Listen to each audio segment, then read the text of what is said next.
Golf's civil war might have taken a break for now, but it's far from over. The LIV Invitational Series completed its inaugural season at the Trump National Doral last month. Obviously, success is in the eye of the beholder, and the new big bully on the block managed to lure the top golfers from the PGA Tour. Clearly, the tour didn't take it well, so let's talk about how golf's civil war is just getting started. First off, the LIV Golf isn't fading away anytime soon. With golf's biggest names including Cameron Smith, Phil Mickelson, Dustin Johnson, and Bryson DeChambeau under their belt, their debut season got all the publicity that they could have dreamed of. In fact, they pulled off their first 8 events with great success, and no surprise here, everything was made easier for them by the fact that it's literally being backed by the endless resources of Saudi Arabia's wealth fund.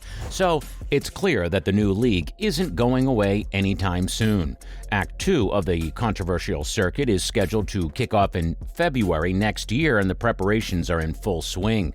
They've upped the tournaments to a total of 14 this time, which are going to be held in Australia. Besides this, the administration has plans to spread it out to Europe and Asia as well as during the second half of 2023. After all, they were just tipped another $2 billion for running things smoothly. Anyway, the full schedules with the franchise format are expected to be announced in the upcoming weeks.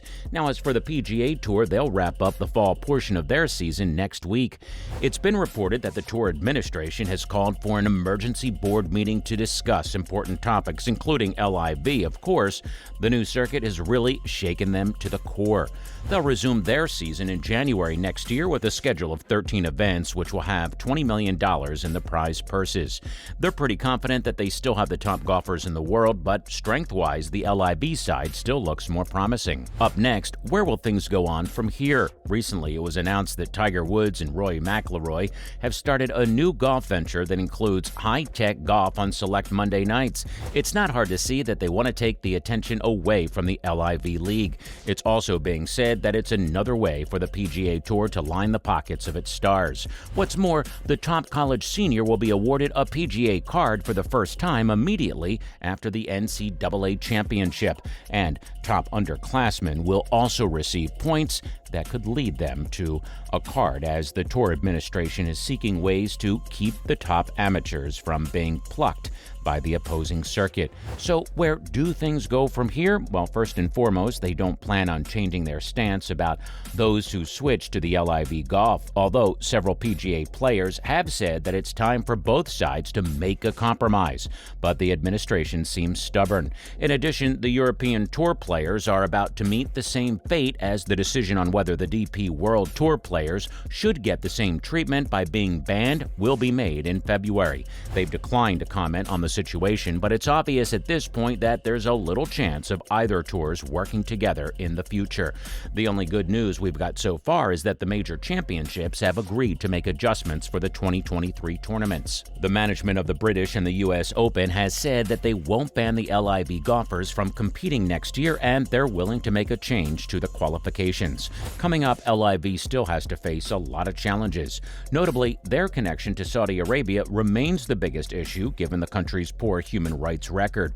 Even their biggest star, Phil Mickelson, admitted in an interview that he left PGA for the new league that's an attempt to sports wash the country's image. And they aren't facing the criticism and pressure from the golf industry only. We've also seen outrage from the general public. In fact, there were protests after the revelation of some documents that links the country to the 9/11 terrorist attacks. But that isn't going to slow down anything for them. They've already spent $785 million this year alone. As we've mentioned, they're planning on shelling out another $2 billion in 2023. Although the administration has said that they're making a positive impact on the game, it's still debatable. They didn't have a TV deal this year, and the average viewership was only in tens of thousands on YouTube. In fact, it was also reported that the tickets for the events were only available for a few bucks, even though some of them were given for free. But there's no doubt that they've been doing everything in their capacity to land a TV deal next, with the hopes of attracting more sponsors. Another factor that'll be decisive for its survival is whether the players will be awarded the world ranking points during the next season. which are important to qualify for the 4 majors. Several sources have said that it'll be resolved by February, while others are still less optimistic. Last but not least, are these circuits putting the survival of golf at risk? The main focus of the LIV League is to land a TV deal. In September, it was reported that they were closing a deal with Fox Sports 1. Now, several sources have confirmed that they'll definitely end up on the network one way or the other. Lastly, there's a legal battle which was initiated by the LIV players against PGA Tour, which has also filed a countersuit. So far, the Department of Justice has started an investigation against the tour's monopolistic actions, even though they've denied it. None of this seems to end anytime soon. The lawsuit has been given a summary judgment date of July 23, 2023, when the tour will try to get it dismissed. The bad thing is that golf experts believe that things won't change for the foreseeable future, but it's good that the LIV Golf is slowly pulling out and focusing on its circuit. So, what does this civil war mean for the survival of the game? Only time will tell, but the veterans believe that the game will definitely survive. After all, it's one of the greatest of all time. The Civil War is just about business. Now, PGA Tour is planning to tee up an Australian event to strike back at LIV Golf. Starting off, the PGA administration is looking to tee up an event in Australia. Just when we thought the tensions between the two leagues were about to ease, it looks like the war won't be ending anytime soon. The PGA administration has continued to make things difficult for the LIV circuit, and they don't seem to have intentions to slow down, as we already know that the LIV League will be heading to Australia for their next season, and the tour is ready to distract the attention. It's been revealed that they're in discussion for a second-tier event in Australia at the start of the next year. Apparently, they want to boast their global footprint, as the PGA commissioner has also said that he's continuously looking for a local golf course to be included as a part of the Asian events. With the LIV circuit planning to announce their 2023 season being held in Adelaide this week, clearly the tour administration has been making plans to turn Australia into a mini battleground for the ongoing golf civil war. Moving on, let's find out more about their event in Australia. So, several sources have reported on the situation, revealing that the PGA circuit is eyeing an event on the Corn Ferry Tour, which is the secondary circuit of the United States. This tour provides a platform for new players to graduate to the main circuit and also includes a number of Australian golfers. Over the past decade, the sight of the top golfers has been few and far between in Australia, with the President's Cup being held in Melbourne in 2011 and 2019. It was also played on these shores in 2013 and 2019.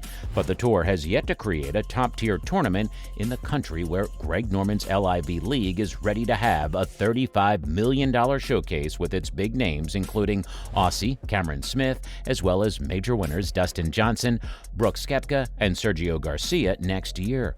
Last but not least, what have the officials said on the matter?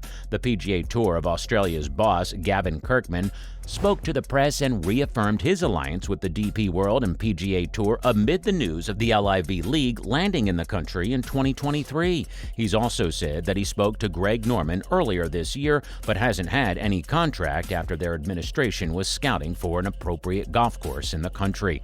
Still, he's happy to see the excitement and competitiveness in the golf ecosystem.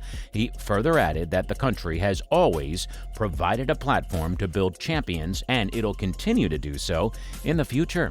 Well, that's a wrap for this video. So, who are you supporting in this golf civil war? Let us know in the comments below. Also, make sure to give this video a thumbs up and subscribe to our channel for more amazing and exciting videos. We'll see you on the next one.